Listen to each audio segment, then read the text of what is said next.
In 1963, a millionaire golfer walked into a Chevrolet dealership and bought the cheapest, weakest Corvette they had. Then he called Ford. Then he called Chrysler. And over the next 3 years, he turned that Corvette into the most insane drag racing machine America had ever seen.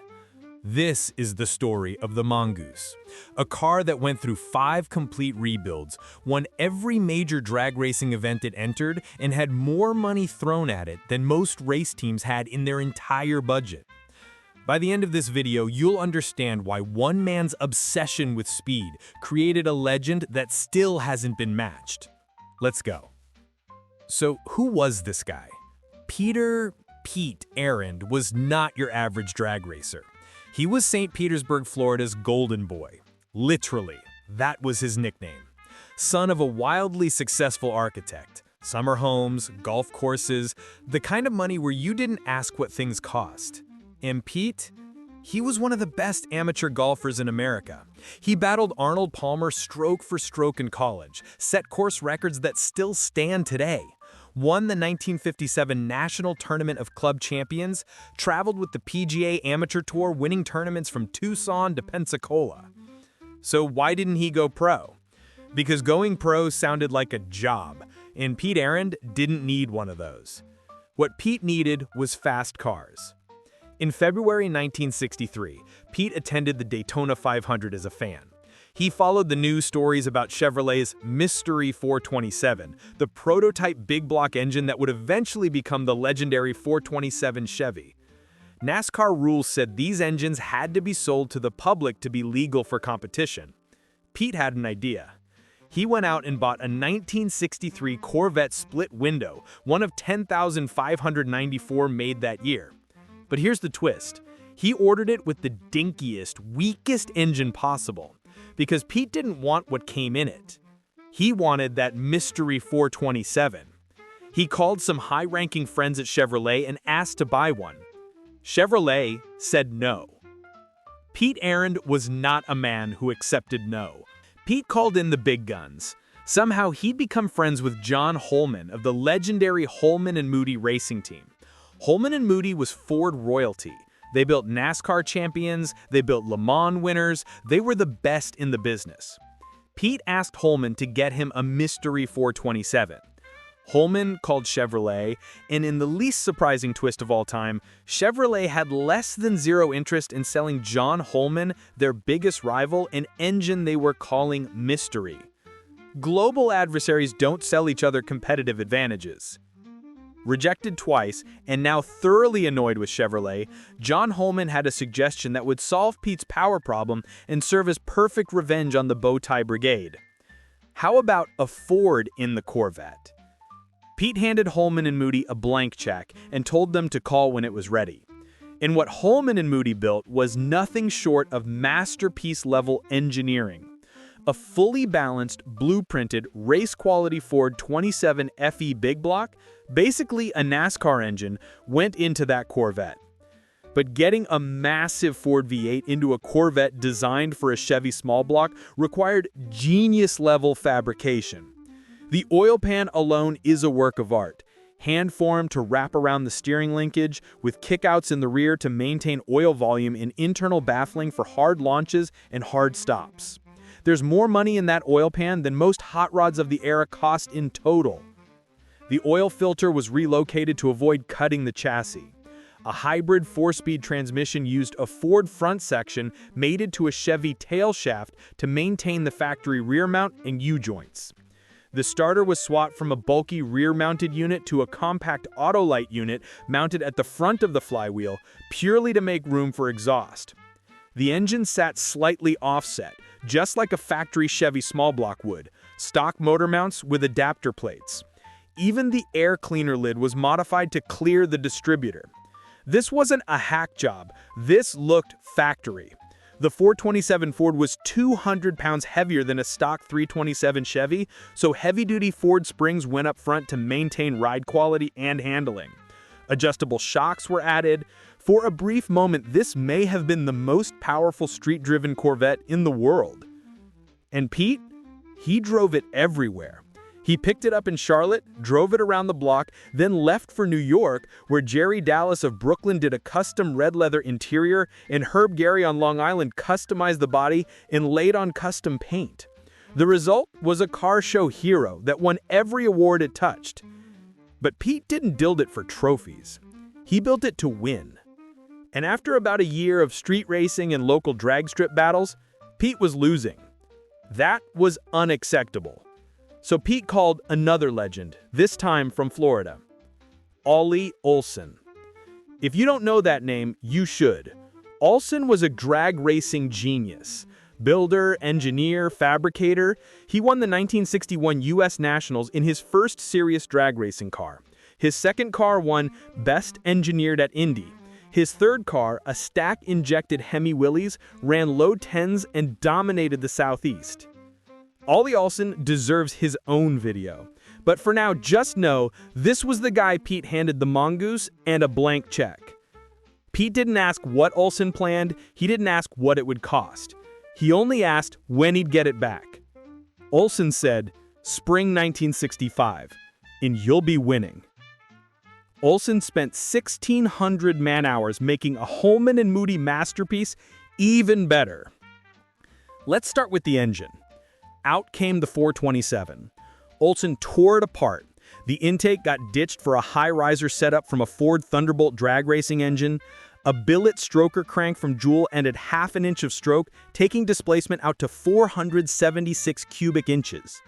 Harvey Crane worked up a set of 427 heads and supplied a matching cam with .565 lift. Mickey Thompson sent new rods and pistons. Joe Hunt sent a magneto. Dual Holley carburetors fed the beast. Olsen hand-formed a custom scoop that fit under a modified hood to feed those carbs cold air. The 4-speed manual, gone, replaced with a GM Hydromatic 4-speed automatic.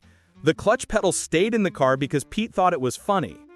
Multiple oil coolers were added, one for the engine, one for the transmission, mounted out of sight in the already tight engine bay. In the exhaust, beautifully hand-formed by Olsen himself. Dual acting. It could run through mufflers for street use or uncapped for full open pipes at the strip. The craftsmanship was insane. Every part that could be chromed and polished was chromed and polished. But the rear suspension, that's where Olsen went full mad scientist. He designed a torque tube system, like a modern Corvette before they moved the engine to the back. The 5-inch diameter tube rigidly mounted the engine, transmission, and rear axle as one unit, taking all torque handling duties off the chassis and putting them down the center line of the car. This allowed the chassis to react to torque without twisting or flexing. He used a Halibrin quick-change center section, custom stub axles, Girling inboard brakes, a locker, and torque arms to keep everything square. Jaguar XK coilovers on each rear wheel, 5 inches of travel, perfect camber control on launch. And because the Halibrin rear wasn't designed for street use, Olsen added a Bendix fuel pump as a circulator connected to an oil cooler, keeping gear oil temperatures in spec even on long highway drives. Everything, and I mean everything, from the transmission case to the torque tube to every rear end component was chromed and polished. Normal wasn't good enough for Pete Arend. Visually, the car got dramatic. Herb Gary kayaked rear wheel wells to fit any size slick, black lacquer accents, Porsche 904 bucket seats in red leather, wood rim steering wheel, custom console. The Mongoose was ready to hunt. Winning and blowing up. By early 1965, the Mongoose was running 10s at 130 miles per hour. They towed to California for the 1965 NHRA Winter Nationals in Pomona, confident they could win their class. B Modified Sports Production, the class for heavily modified sports cars that still started life as actual sports cars. Weight to cubic inch ratios determine the classes. The Mongoose ran at the class minimum weight. But there was a problem. Rain compressed the entire event into one day, and on the Mongoose's first pass down the track, the hydromatic transmission exploded. Guts everywhere. Eliminated. Done. But they were parked in front of the assembled media. Carcraft magazine shot the car in the pits. Other photographers swarmed, because no one had ever seen a 426 Hemi-powered late-model Corvette done to this level. Wait, Hemi? Yeah. While they were testing before Pomona, Pete had already told Olsen to ditch the Ford and go full nuclear. The team consulted with other racers in the pits, loaded up, and made the long tow back to Florida. They'd already ordered a full-race torque flight from Dick Bransner and Roger Lindemood. Ted Darr of Kansas built a custom 3000 stall converter. And Pete told Olsen one thing before he left. I want to win Bristol, Indy, and get revenge at Pomona. Just like that. So Olsen went to work. Again. The hydromatic was thrown out, 100 pounds saved. Aluminum heads replaced iron, another 100 pounds off the front. The stereo system got tossed, 30 more pounds. The complex independent rear suspension? Gone. Replaced with Franklin Engineering full-floating solid axle mounted on leaf springs with beautifully crafted ladder bars for weight transfer. Chrome-plated axle, Buick drum brakes, Donovan billet steel axles, quick-change rear with a 4.88 gear.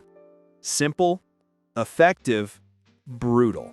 The car now weighed the class minimum and made maximum power, and it became an absolute wrecking machine. They dominated the Southeast during local testing and rolled up to Bristol, Tennessee for the NHRA Spring Nationals, won B-modified sports production. Then they went to the U.S. Nationals at Indianapolis, the biggest, toughest drag race on the planet. Won their class against the largest field of modified sports production cars ever assembled. And the car was selected as Best Engineered. The second time one of Olsen's creations won the award at Indy. A rare feat, a legend-building feat.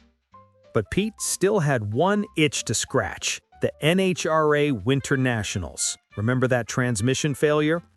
In 1966, they came back with even more changes. A lightweight one-piece nose, more weight removed, the engine set back to the class maximum, 25% of the wheelbase. The cowl was cut. Injector stacks came up through a relief in the firewall and windshield. The car was flirting with becoming an early funny car. And at the 1966 Winter Nationals, Pete Arend won B-modified sports production. Triple Crown. Complete. The Mongoose set a national record, 10.16 seconds, then captured a speed record, 133.72 miles per hour. The baddest machine in its class in the country. The sky was the limit. But the story was about to take a dark turn. Pete and his wife Joan had a wonderful life in Florida, racing, golf, fashion, horses. Then in November 1966, armed robbers burst into their home and stole $80,000 in jewelry and furs. The FBI got involved. The criminals were caught and convicted. But there's no record of Pete racing in 1967.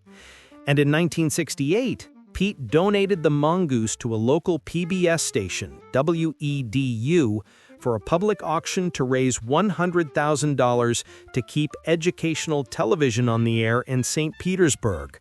The car was valued at $25,000. And that's where the trail ends. No record of who bought it, where it went, if it ever raced again.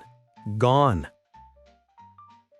Peter Arend lived to 63 years old, passing in 2005. His wife Joan outlived him. We don't know what hooked Pete into drag racing. We don't know what made him stop so abruptly. What we do know is this: when Pete was in, he was all in. Some say he had $30,000 into the Mongoose. Some say closer to $50,000. Both numbers are astronomical for the time. But Pete didn't buy his wins. He paid to have a weapon crafted by the best builders in the world, and then did the job of operating it. That's the formula. Then, now, always. The Mongoose wasn't just a drag racing Corvette.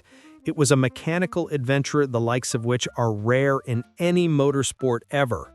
And somewhere out there, it still exists, waiting.